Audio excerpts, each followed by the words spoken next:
स्वागत है आप सभी का। मैं ओम सर।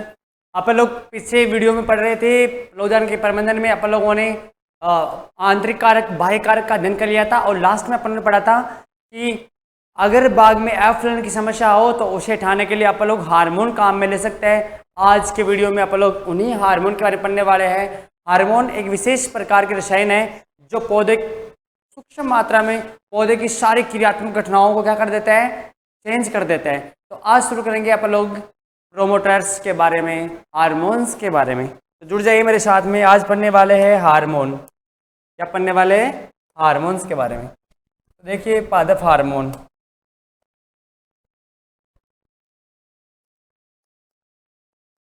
पादप हार्मोन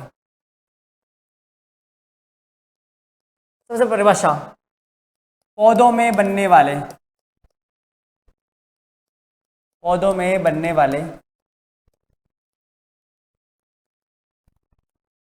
वे रासायनिक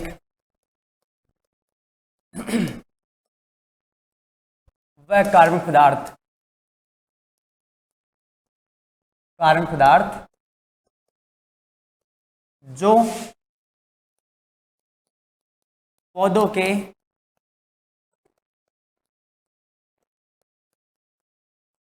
किसी सूक्ष्म भाग से उत्पन्न होकर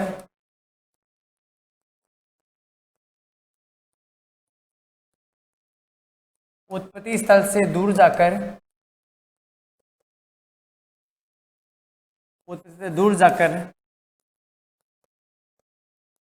पौधों की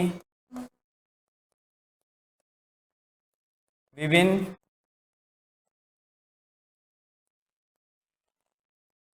क्रियात्मक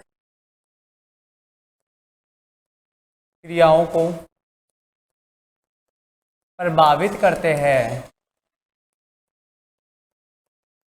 जी हाँ दोस्तों, पादप हार्मोन क्या होते हैं? पादप हार्मोन वे रासायनिक या कार्बनिक पदार्थ होते हैं जो पौधों में किसी भी जगह पर सूक्ष्म मात्रा में उत्पन्न होकर उत्पत्ति स्थल से दूर जाकर पौधे की विभिन्न कार्य की या और भी जो उनमें क्रियाएं होती है उन सबको क्या कर देते हैं, प्रभावित कर देते हैं। ये सूक्ष्म मात्राएं इनकी बहुत काफी होती है, इसलिए इनको क्या कहा जाता है? पादप हार्मोन कहा जाता है। अब पादप हार्मोन कितने हैं तो वो बात कर रहे हैं। तो पौधों में देखो कितने प्रकार के पादप हार्मोन हैं। तो सबसे पहले एक का नाम है ऑक्सीन हार्मोन। कौन सा हार्मोन? Oxygen hormone. 2 नंबर का होता है जिब्रेलिन हार्मोन। कौन सा? Gibberellin hormone. 3 नंबर का होता है साइटोकाइनिन। कौन सा हार्मोन? साइटोकाइनिन। 4 नंबर का होता है एब्सिसिक एसिड।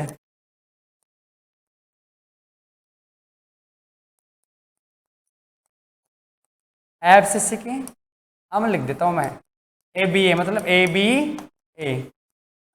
और 5 नंबर का होता है इथाइलिन।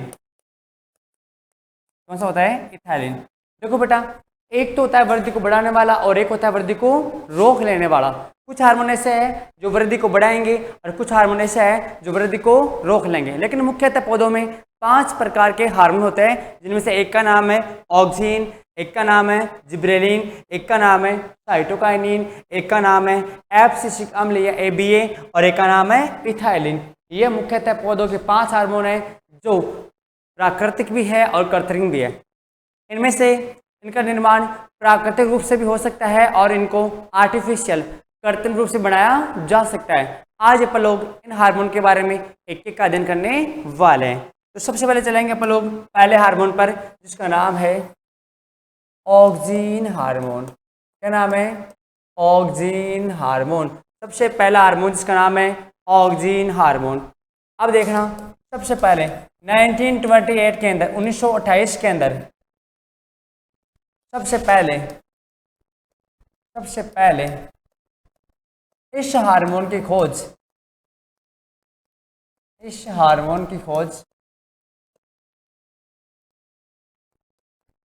सर FW वेंट ने वेंट ने जई के अंदर की। कहाँ की भाई? जई के अंदर की। याद रखना ऑक्सीजन हार्मोन ये सबसे मिलने वाला सबसे पहला हार्मोन था जिसकी खोज डॉक्टर F.W. वेंट ने जई के अंदर की। और कब की? 1928 के अंदर। दोबारा याद कर लो, ऑक्सीजन यह सबसे पहला हार्मोन है और इसकी खोज 1928 में डॉक्टर F.W. वेंट ने जई के अंदर की। ऑक्सीजन के 4 भाग होते हैं, पहले समझ लो। ये प्राकृतिक रूप से, यह प्राकृतिक रूप से पेड़ पौधों की पत्तियों में पाया जाता है। कहाँ मिलता है? पत्तियों में पाया जाता है। तो याद रखना दोस्तों, ये प्राकृतिक हार्मोन है और कहाँ बनता है? पेड़ पौधों की पत्तियों में। किससे बनता है? सूर्य के प्रकाश से बनता है। किस चीज से बनता है? सूर्य के प्रकाश से इसका क्या होता है? निर्माण होता है। यहाँ तो कोई दिक्कत है क्या? वह सूर्य के प्रकाश से पौधों की पत्तियों में ऑक्सीजन हार्मोन का निर्माण होता है। यहीं से क्वेश्चन याद करना नोट लगा के। सूरजमुखी होती ना, हेलियंथस एनस, स्कूल का नाम कंपोजिटी, सूरजमुखी, वो अपना मुख हमेशा सूर्य की तरफ रखती है, सूरज की तरफ। उसका भी अगर कारण पूछ ले तो क्या बताओगे? ऑक्सीजन हार्मोन की सांद्रता के कारण। तो लिख लो सूरजमुखी अपना मुख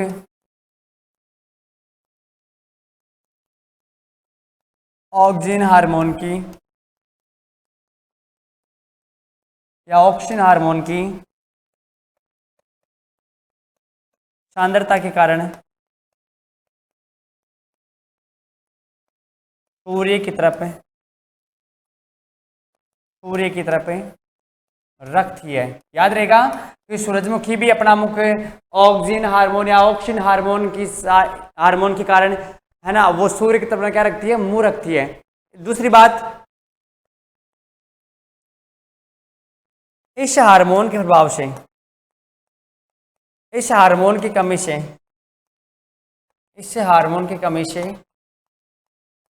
पौधों में शीर्ष प्रभाविता उत्पन्न हो जाती है। पूछोगे नहीं क्या होता है?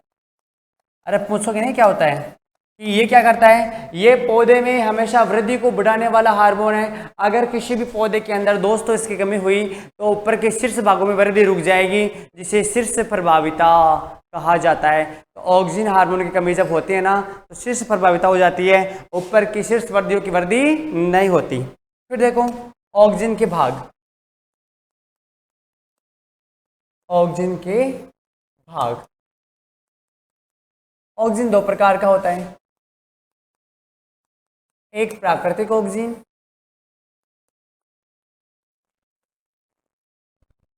और एक कृत्रिम ऑक्सीजन।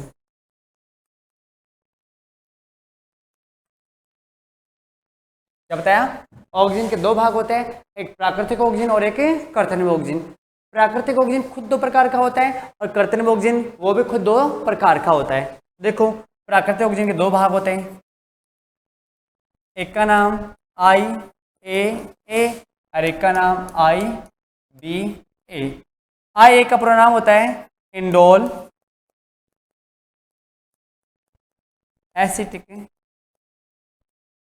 एसिड और इसका होता है इंडोल ब्यूटायरिक एसिड। तो बताना कि हार्मोन ऑक्सीजन 2 प्रकार का, एक प्राकृतिक और एक कृत्रिम। प्राकृतिक के 2 प्रकार, एक का नाम IAA इंडोल एसिटिक एसिड, एक का नाम IBA इंडोल ब्यूटायरिक एसिड। कृत्रिम भी 2 प्रकार का होता है, एक का नाम NAA और एक का नाम 2,4-D। NA का पूरा नाम होता है नेपथलीन एसिटिक एसिड। क्या नाम होता है? नेपथलीन एसिटिक एसिड। और इसका होता है 2,4-डाइक्लोरो फिनॉक्सी एसिटिक एसिड। क्या नाम है? 2,4 डाइक्लोरोफिनॉक्सी एसिटिक एसिड। तो ये 4 हार्मोन आ गए। आप पढ़ेंगे एक एक के बारे में कि कौन सा हार्मोन किसके काम में आता है। तो सबसे पहले पढ़ेंगे IAA के बारे में। इसका पूरा नाम होता है इंडोल एसिटिक एसिड। ये क्या काम आता है? पौधे में शीर्ष भागों की, इसे याद रखना, शीर्ष भागों की वृद्धि के काम में आता है। शीर्ष भागों की वृद्धि के काम आता है। इसका प्रमुख काम यही है कि ये शीर्ष भागों की वृद्धि के अंदर काम आएगा। तो इसे उतार लो कि इंडोल एसिटिक एसिड का प्रमुख काम क्या है कि यह शीर्ष भागों की वृद्धि के अंदर काम में आता है। इसका ये मेन काम है। अब दूसरा है इंडोल ब्यूटाराइक एसिड। अगर इसका मेन काम पूछ रहे तो क्या बताओगे? यह जड़ों की वृद्धि के काम आता है। क्या काम आता है? जड़ों की वृद्धि के काम में आता है। अगर बोल दें कि NA किसके काम आता है तो देखना, यह फूल व फल वाला हार्मोन है। कौन सा हार्मोन है? यह फूल व फल वाला हार्मोन है, जिसे बाजार में क्या कहा जाता है? जिसे बाजार में प्लानोफिक्स कहा जाता है। इसका व्यापारिक नाम क्या है? प्लानोफिक्स नाम है व्यापारिक नाम। तो ये वाला है। तो यह फूल में फल वाला हार्मोन है, फूल लगा भी दे और झाड़ भी दे। नेक्स्ट है 2,4 डाइक्लोरोफिनॉक्सी एसिटिक एसिड। यह खरपतवारनाशी व हार्मोन होता है। यह खरपतवारनाशी और साथ में क्या होता है? हार्मोन भी होता है। फूलों के विरलीकरण में काम आता है। एक तो फूलों के विरलीकरण में काम आता है। समझ गए कि अगर किसी भी पौधे में, झुमकों में जब फूल लगते हैं, फल लगता है, तो उसमें बहुत सारे फूल फल एक साथ लग जाता है। इसलिए 2,4-D के प्रयोग करने से ना कुछ फूल नीचे झड़ जाएंगे। फूल फल को लगाने काम में भी आते हैं। फूल फल को लगाने काम में भी आते हैं। फिर विशेष बात देखना इसकी, विशेष बात 20 ppm तक तो हार्मोन का काम करता है।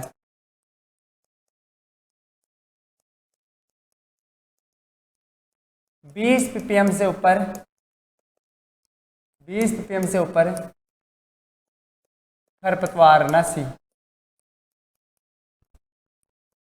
का कार्य करता है। समझ गए? 20 ppm से नीचे तो करता है ये किसका काम? हार्मोन का। फूल फल लगा भी दे और झाड़ भी दे, और फूल फलों को गिरने से भी क्या कर सकता है? रोक सकता है। लेकिन अगर 20 ppm से ऊपर इसकी मात्रा रही तो ये क्या करेगा? खरपतवारनाशी का कार्य करेगा। इसका काम खरपतवारनाशी का कार्य ये करेगा। तो आप पढ़ रहे अभी हार्मोन के बारे में। तो मैंने आपको यहाँ बता दिया हार्मोन के बारे में कि हार्मोन 2 प्रकार के, एक वृद्धि को बढ़ाने वाले और एक वृद्धि अवरोधक। फिर अपन पहले पढ़ रहे थे वृद्धि को बढ़ाने वाले हार्मोन। बढ़ाने वाले हार्मोन में अपन लोगों ने 2 पढ़ लिए। पहला पढ़े ऑक्सिन। तो मैंने कहा ऑक्सिन 2 प्रकार का होता है, एक होता है प्राकृतिक ऑक्सिन और एक होता है कृत्रिम ऑक्सिन। कौन कौन से? एक प्राकृतिक और एक कृत्रिम। प्राकृतिक के 2 भाग पढ़े, इंडोल एसिटिक एसिड और indole butyric acid. Indole acetic acid शीर्ष भागों की वृद्धि के काम में आता है, और इंडोल ब्यूटाराइक एसिड यह जड़ों की वृद्धि के काम में आता है। मेन काम इनका ये होता है। नेप्थलीन एसिटिक एसिड यह फूल व फल वाला हार्मोन होता है। फूल फल लगा भी देता है, झड़ने से रोक भी देता है। 2,4-D का क्या कहा? इसका पूरा नाम 2,4 डाइक्लोरोफिनॉक्सी एसिटिक एसिड होता है। यह खरपतवारनाशी भी है और एक विशेष प्रकार का हार्मोन भी है। 20 ppm से नीचे तो करता है किसका काम? हार्मोन का, और 20 ppm के ऊपर करता है खरपतवारनाशी रसायन का कार्य करता है। ये वाला हो गया। दुनिया में बनने वाला ये सबसे पहला क्या है? खरपतवारनाशी रसायन है। तो आपको यहाँ तक तो ये आ गया होगा। Indole acetic acid, indole butyric acid, naphthalene acetic acid, 2,4 dichlorophenoxy acetic acid. अगर आपसे बोले सारे जने पूछ ले, अब आपको बोले कि ऑक्सीजन हार्मोन का काम क्या होता है, अगर एक साथ बोल दे कि ऑक्सीजन हार्मोन का काम क्या होता है, तब आप क्या बताओगे? अरे तब आप क्या बताओगे कि ऑक्सीजन का बाद बोल सारे काम है ऑक्सीजन के। ऑक्सीजन के शीर्ष भागों की वृद्धि करने का काम भी है, ऑक्सीजन का जड़ों की वृद्धि करने का काम भी है, ऑक्सीजन का फूल व फल वाला काम करने का भी है, ऑक्सीजन का खरपतवार नशील शयन और हार्मोन का कार्य भी है। तो ये 4 हार्मोन आपने पढ़ लिए अभी तक, जो कि केवल किसके भाग थे? ऑक्सीजन के भाग थे। नेक्स्ट पढ़ेंगे अपन लोग इसका अगला भाग जो होता है जिब्रेलिन। क्या होता है? जिब्रेलिन। तो चलते हैं अगले के ऊपर। डालो उसका नाम, 2 नंबर वाला नाम है जिब्रेलिन हार्मोन। डाल दो भैया, जिब्रेलिन हार्मोन का नाम डाल दो। ऑक्सीजन डाल दिया, अब डालो जिब्रेलिन हार्मोन। डाल दिए? देखो इसकी खोज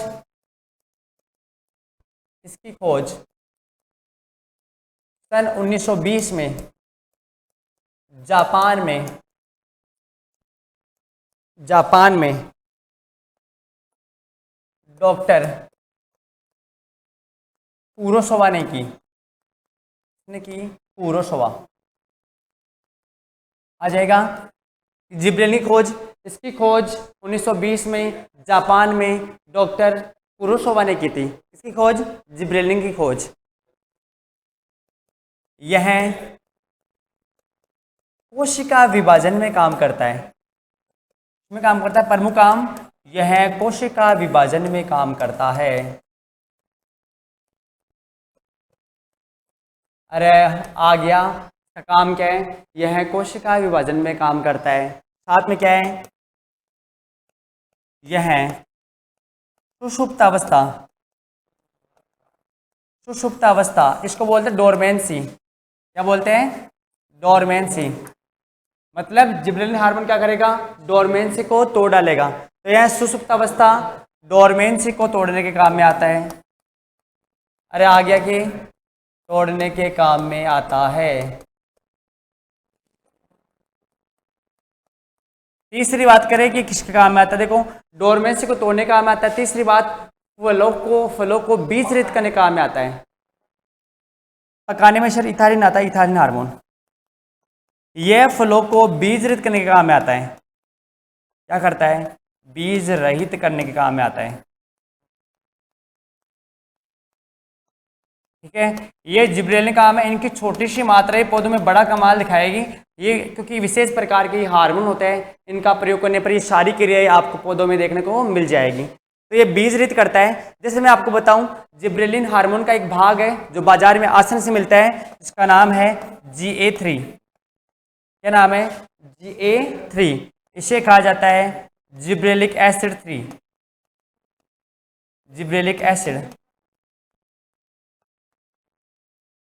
एसिड 3। यह अंगूर को बीज रहित करने का काम में आता है। इसको अंगूर को बीज रहित करने के काम आता है। ठीक है, इसका काम आता है अंगूर को बीज रहित करने का काम में आता है। ये दूसरा हो गया आपका हार्मोन जिब्रेलिन। उतार लो भाई, जिब्रेलिन उतार लो भाई। अब पढ़ेंगे तीसरा हार्मोन। इसका स्क्रीनशॉट ले लो, पढ़ने वाले तीसरा हार्मोन। अगला देखो भाई, 3 नंबर का नाम है साइटोकाइनिन। क्या नाम है? साइटोकाइनिन। ठीक है, इस हार्मोन की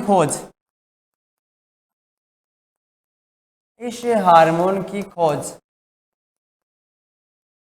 डॉक्टर मिलर व स्टूग ने की। किसने की भैया? मिलर व स्टूग ने की। किस हार्मोन की? साइटोकाइनिन की। साइटोकाइनिन हार्मोन की खोज मिलर व स्टूग ने की। दूसरी बात देखो, पहले वाले में क्या आया था दोस्तों? पहले वाले में आया था जिब्रेलिन में कि वह कोशिकाओं के विभाजन में काम आता है। यह कोशिका के विभाजन में सहायता करता है। इसका ध्यान रखना भैया, वो विभाजन में खुद ही काम आता है, यह कोशिका विभाजन में सहायता करता है, कोशिका विभाजन में सहायता करता है। ठीक है, अरे ठीक है, यह कोशिका विभाजन में सहायता करता है। आप दोबारा देख लेना, वो कोशिकाओं के विभाजन में काम आता है, यह कोशिका विभाजन में क्या करता है, सहायता करता है। रंध्रों को खोलने में सहायता करता है, रंध्रों को खोलने में सहायता करता है। ठीक है, रंध्रों को खोलने में सहायता करता है।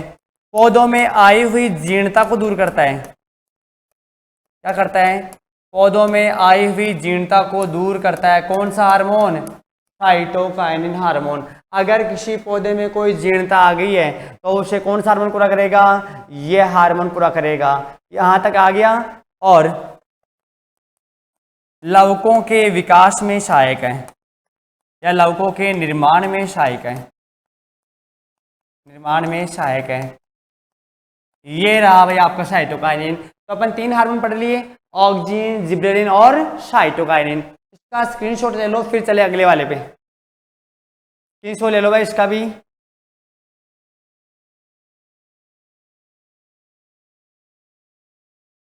इसका स्क्रीनशॉट ले लो, फिर चलेंगे आगे वाला पढ़ेंगे।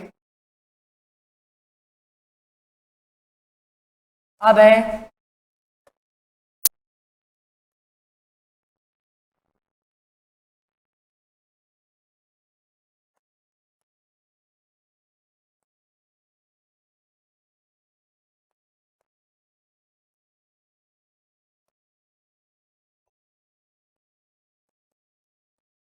वृद्धि अवरोधक हार्मोन।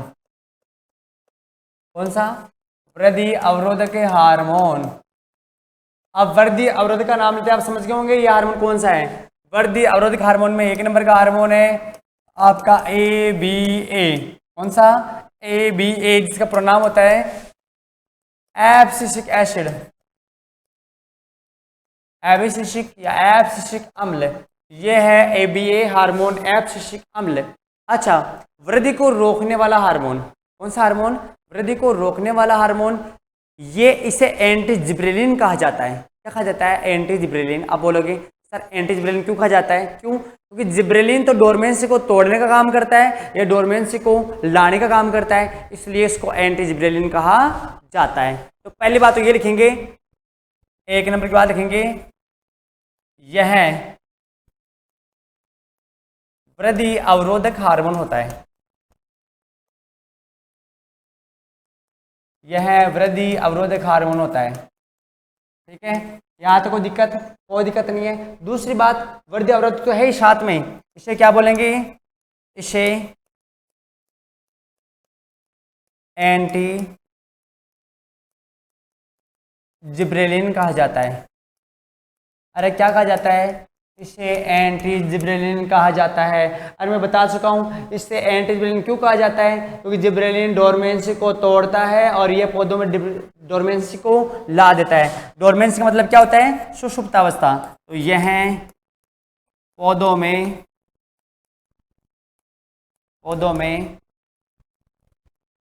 डोरमेंसी को ला देता है,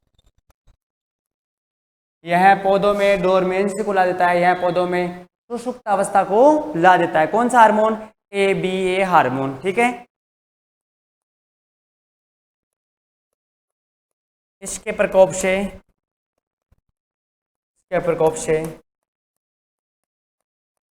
पौधों की पत्तियां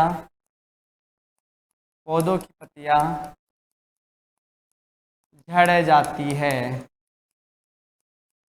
क्या होता है, इसके प्रकोप से पौधों की पत्तियां झड़ जाती है। तो ये एक अच्छा हार्मोन है। अब एक बात है कि ये वाला जीर्णता को बढ़ाता है, रंध्रों को बंद कर देता है ना, रंध्रों को क्या करता है, बंद करता है, करेगा ही भाई, ये रंध्रों को बंद कर देगा। अरे आप लोगों को एक बात बताऊं कि जब सर्दियों के अंदर पाला गिरता है ना, जब सर्दियों में पाला गिरता है तो पाला गिरने से आपने देखा होगा कि पेड़ पौधों की पत्तियां टूटकर नीचे गिर जाती है। उसमें क्या होता है, उसमें ये जो पर्णवंत जैसे पत्ती जुड़ती है ना, मान लो ये पत्ती यहाँ से, ये पत्ती यहाँ से डाली से जुड़ रखी है, पत्ती यहाँ से, तो यहाँ पर्णवंत के पास में और इस संरचना के पास में ना खूब मात्रा में ABA हार्मोन आकर इकट्ठा हो जाता है और पत्ती को तोड़कर नीचे गिरा देता है। ये एक अच्छी बात है, ये रक्षा का कार्य भी करता है। अगर किसी पौधे पर पाला गिर जाए तो पाला गिरने से पहले ही ये क्या करता है, उसकी पत्तियों को गिरा देता है। जैसे आपने देखा होगा कि दीपावली के आसपास में जो खेजड़ी आती है उसकी लूम जो होती है वो गिर जाती है पहले ही, सर्दी आने से पहले गिर जाती है। सही समय में नहीं काटोगे तो बाद में वो गिर जाएगी। क्यों गिर जाएगी? क्योंकि उसमें ABA हार्मोन काम करता है। अगर नहीं गिरेगी ना तो फिर सर्दियों में उस पर पाला गिर जाएगा और पौधा जल जाएगा। इसलिए रक्षा का कार्य भी ये करता है। अब पढ़ेंगे अगला वाला, इसका स्क्रीनशॉट लो, फिर पढ़ेंगे इथाइलिन हार्मोन।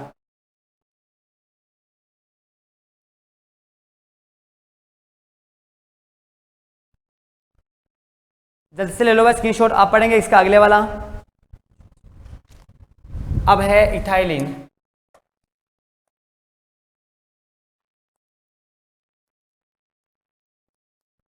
इथाइलिन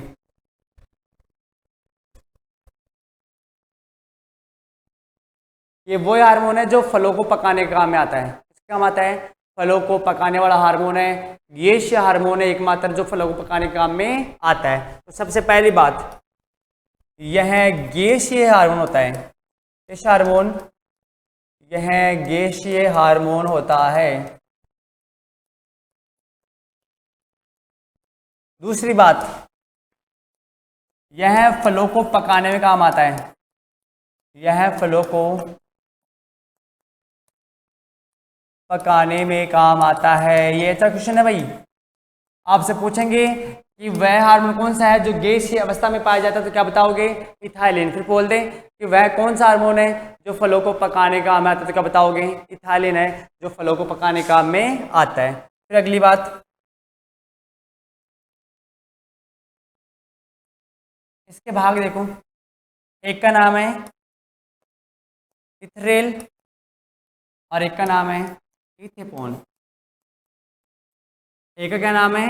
इथ्रेल और एक का नाम है इथेपोन। ये इथाइलिन के भाग है। और एक का नाम है एसिटिलीन। क्या नाम है? एसिटिलीन। ये इन्हीं के भाग है, इथ्रेल, इथेपोन और एसिटिलीन। तो पूछेंगे इथाइलिन कितने भाग, तो इसके 3 भाग, इथ्रेल, इथेपोन और एसिटिलीन। अच्छा, मैंने आपको इसकी खोज नहीं बताई अभी तक। खोज देख लो। 1962 में डॉक्टर बर्ग ने की, है ना। इथाइलिन खोज सन 1962 में डॉक्टर बर्ग ने की। मैंने कहा कि इसके 3 भाग हैं, इथ्रेल, इथेपोन और एसिटिलीन। इथ्रेल, इससे क्या करते बेटा? इससे केला व खजूर पकाते हैं। आपको पता होगा ना कि केले खजूर को थोड़ी हरी अवस्था में तोड़ते हैं और जितने बाजार में हरी अवस्था में उनको एक जगह से दूसरी जगह पर पहुंचा देते हैं। फिर आवश्यकता के अनुसार बंद कमरे के अंदर, जैसे मान लो कि 5 किलो 10 किलो जितना बेचना है ना व्यापारी लोग, वो क्या करते हैं 5 और 10 किलो के ऊपर कुछ बूंदे इथ्रेल हार्मोन डाल देते हैं। शाम के समय सुबह तक वो केले क्या हो जाएंगे? पककर तैयार हो जाएंगे। तो आपसे पूछे कि केला और खजूर को पकाने वाला हार्मोन कौन सा है, तो वो कौन सा होता है? इथ्रेल होता है। जबकि एक हार्मोन है इथेपोन, इससे बेटा गन्ना पकाया जाता है। क्या पकाते हैं? गन्ना पकाते हैं। इथेपोन से गन्ना और इथ्रेल से केला और खजूर। एक और दिख रहा है एसिटिलीन। आजकल इसका प्रयोग नहीं करते, ये एक जहरीली गैस है। यह जहरीली गैस है। वर्तमान में इसका प्रयोग नहीं किया जाता। पहले होता था लेकिन अब इसका प्रयोग नहीं किया जाता, क्योंकि ये क्या होती है? जहरीली होती है, इसलिए फलों को क्या कर सकती है? फलों में जहर फैला सकती है। ये पहले काम में आते थे, अब तो पता नहीं, अब तो जहरीली गैस है, इसको काम में नहीं लेते। इसी का भाग है। इसकी जगह पर 2 काम ले लिए, एक इथ्रेल काम में ले लिए और एक इथेपोन काम में ले लिए। वैसे तो धुआं करके भी केला खजूर को पकाया जा सकता है, ऐसी कोई बात नहीं है, लेकिन जल्दी से अच्छे आकर्षक केले पकाने के लिए इथ्रेल का प्रयोग किया जाता है। ले वो स्क्रीनशॉट, फिर आगे चलें।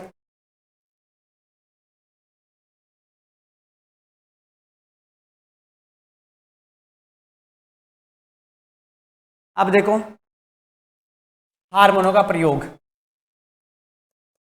हार्मोन का प्रयोग कितना कितना प्रयोग करें इनका, तो सबसे पहले बता दूं कि इनका प्रयोग हमेशा पीपीएम में किया जाता है। किसके अंदर करते हैं? पीपीएम में किया जाता है। पीपीएम का मतलब होता है पार्ट पर मिलियन। क्या होता है? पार्ट पर मिलियन।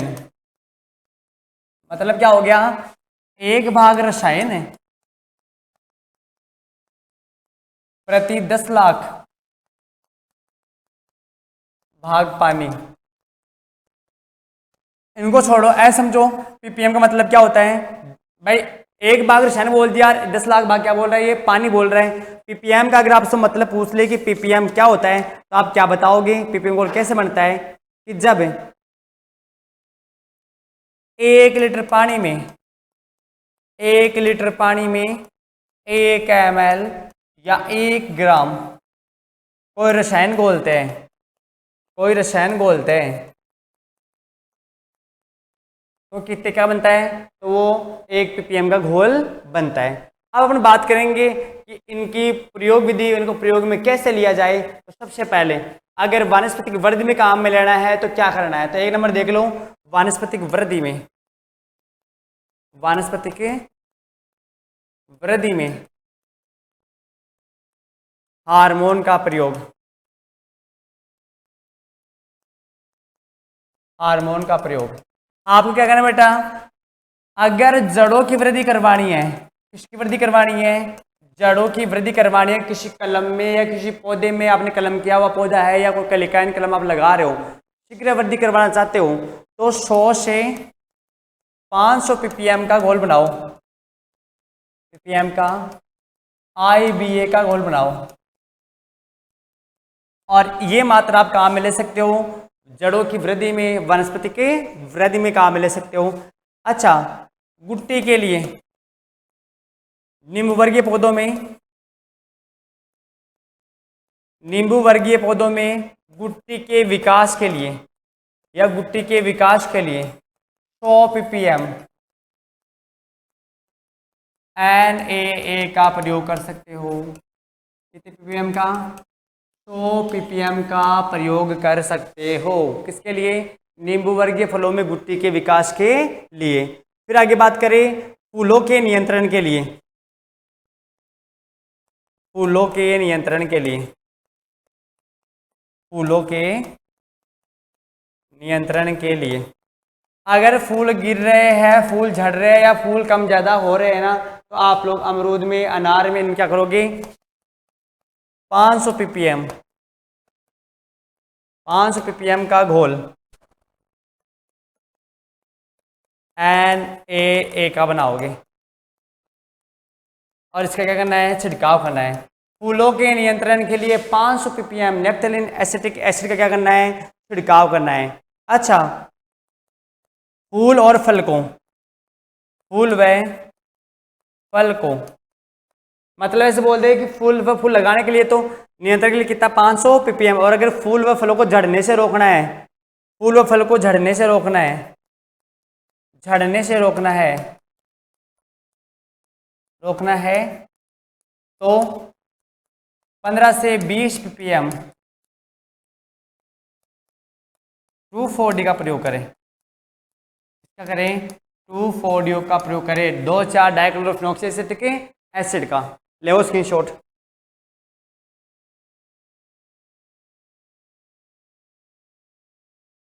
ले लो स्क्रीनशॉट, ले लो जल्दी से, फिर आगे चलें।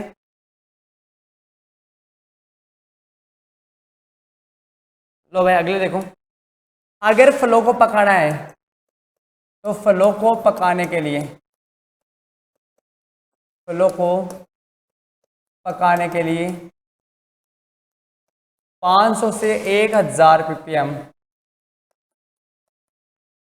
500 से 1,000 ppm फलों को पकाने के लिए 500 से 1,000 ppm का इथाइलिन का प्रयोग करें। क्या करें? इथाइलिन का प्रयोग करें। अरे फलों को अगर पकाना है तो 500 से 1,000 ppm किसका प्रयोग करेंगे? इथाइलिन का प्रयोग करोगे। अगर फलों का आकार बढ़ाना है, फलों का आकार बढ़ाना है, फलों का आकार बढ़ाने के लिए अगर बोल दें कि फ्लो का आकार बढ़ाना है तो आकार बढ़ाने के लिए आप लोग क्या करोगे, आकार बढ़ाने के लिए 25 से 50 ppm, 25 से 50 ppm NaA या जिब्रेलिक अम्ल का प्रयोग करें।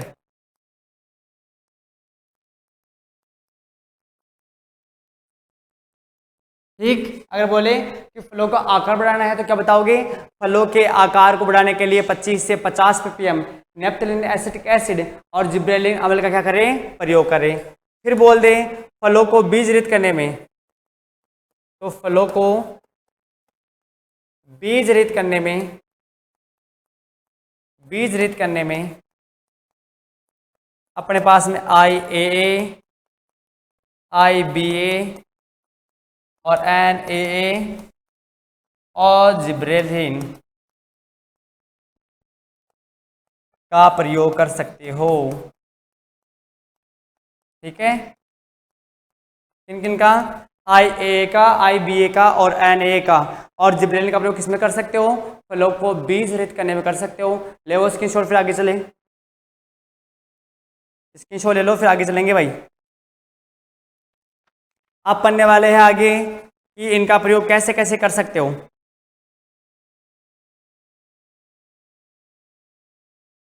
देखो भाई, हार्मोनों का प्रयोग, हार्मोनों को प्रयोग में लेने की विधि, प्रयोग में लेने की विधि। अरे भैया, हार्मोन को कैसी कैसी विधियों से है ना आप लोग बागानों में प्रयोग में ले, तो उसके बारे में पढ़ेंगे कि हार्मोन को किस प्रकार से प्रयोग में लिया जाता है। तो सबसे पहले ppm में घोल बनाना है, किस बनाना है, ppm में बनाना है 1 ml या 1 ग्राम। जब 1 लीटर पानी में घोलते हैं, 1 लीटर पानी में घोलते हैं तो 1 ppm का घोल बनता है। कितने ppm का बनता है, 1 ppm का घोल बनता है। जब 1 ml और 1 ग्राम को जब पानी में घोलते हैं ना तो 1 ppm का घोल बनता है। अब इसका प्रयोग कैसे कैसे करें, तो सबसे पहले इनका प्रयोग कर सकते हैं घोल के रूप में। किसके रूप में, घोल के रूप में, लिक्विड के रूप में, है ना, लिक्विड में इनका प्रयोग कर सकते हैं। तो सबसे पहला है, एक तो है कम समय के लिए, कम समय के लिए, और एक है अधिक समय के लिए। एक तो है कम समय के लिए और एक है अधिक समय के लिए। तो आपको क्या करना है, अधिक समय के लिए, कम समय के लिए, इसमें क्या करना है, IBA का 500 से 2000 ppm का घोल बनाना है। ठीक है, जैसे मान लो जड़ें लगाना चाहते हो, कलम लगाना चाहते हो, तो जड़ों और कलमों को लगाना चाहते हो तो उनमें शीघ्र जड़ फुटाने के लिए आप लोग अगर सांद्रता का लिक्विड का घोल बनाते हो ना, तो कम समय वाले में क्या करोगे, 500 से 2000 ppm का घोल बनाकर कुछ सेकंड या मिनट तक इनको डुबोकर रखो। कुछ सेकंड या कुछ मिनट तक क्या करो, इनको डुबोकर रखो। अगर अधिक की बात कर रहा है तो क्या करोगे, 25 से 50 ppm का बनाओ इसका घोल, IBA का घोल बनाओ और 24 घंटे के लिए, 24 घंटे के लिए कलम को डुबोकर रखें। कितने घंटे के लिए, 24 घंटे के लिए कलम को डुबोकर रखें। किसके लिए, कम के लिए और अधिक के लिए। अच्छा, 2 नंबर है, अगर छिड़काव करना चाहते हो, छिड़काव मतलब स्प्रे करना चाहते हो, तो आप क्या करोगे, फल वृक्षों में एक निश्चित घोल का, सांद्रता का घोल बनाकर आप लोग पौधों पर क्या कर सकते हो, हार्मोन का छिड़काव कर सकते हो। ये दूसरा तरीका है, एक घोल का और दूसरा छिड़काव का। किस लो, फिर आगे चले, जल्दी करो, किसको ले लो।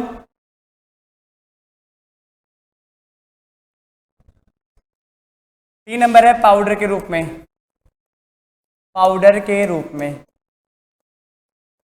है ना। आपका क्या है, आजकल बाजार में क्या हो रहे हैं, बाजार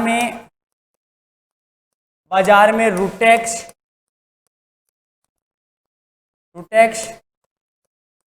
सेरोडॉक्स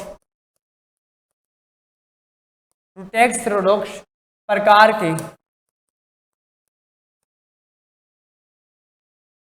के पाउडर के रूप में हार्मोन उपलब्ध है। ठीक है, आजकल बाजार में रूटेक्स और सेरोडॉक्स पाउडर के रूप में बाजार में हार्मोन उपलब्ध है। आप क्या करो, इनमें कलम को डुबोकर लगा सकते हो। समझ गए, पाउडर के रूप में का पाउडर आता है तो डुबोकर आप इनको लगा सकते हो। फिर अगला है पेस्ट के रूप में, पेस्ट। आजकल हार्मोन का लिनोलिक व ग्लिसरीन के साथ पेस्ट बनाकर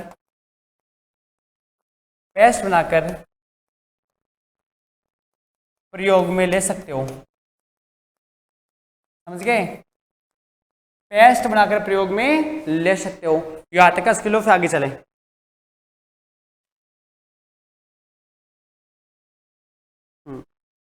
देखो बेटा नेक्स्ट क्या है, इनके अलावा भी हार्मोन का प्रयोग अपन कर सकते हैं। कैसे, वाष्प के रूप में। किसके रूप में, वाष्प के रूप में। अब इसमें क्या होता है, जिनके पास में हरितगृह प्रभाव है, हरित वो ग्रीन वाला है ना, हरितगृह उसमें उगाते हैं सब्जियां, ग्रीन हाउस में क्या करना है, इस हार्मोन को लेकर गर्म प्लेट पे डालना है, जिससे ये यहाँ से उड़कर वाष्प के रूप में चारों ओर फैल जाएगा। तो यह ग्रीन हाउस में पढ़ाते हैं। कहाँ पढ़ाते हैं, ग्रीन हाउस में अपनाते हैं। गरम प्लेट पर डालेंगे, जिससे ना ये वाष्प बनकर पूरे के अंदर फैल जाएगा। एक होता है एरोसोल के रूप में। इसके रूप में, एरोसोल के रूप में तो आपको बताऊं मैं, एक नोजल लगा हुआ फव्वारा आता है, जिसमें बारीक बारीक सूक्ष्म छेद होता है, उसमें डालकर बूंद बूंद करके आप लोग इसे डाल सकते हो। तो लिख दो, नोजल वाले फव्वारे से, नोजल लगे हुए फव्वारे से।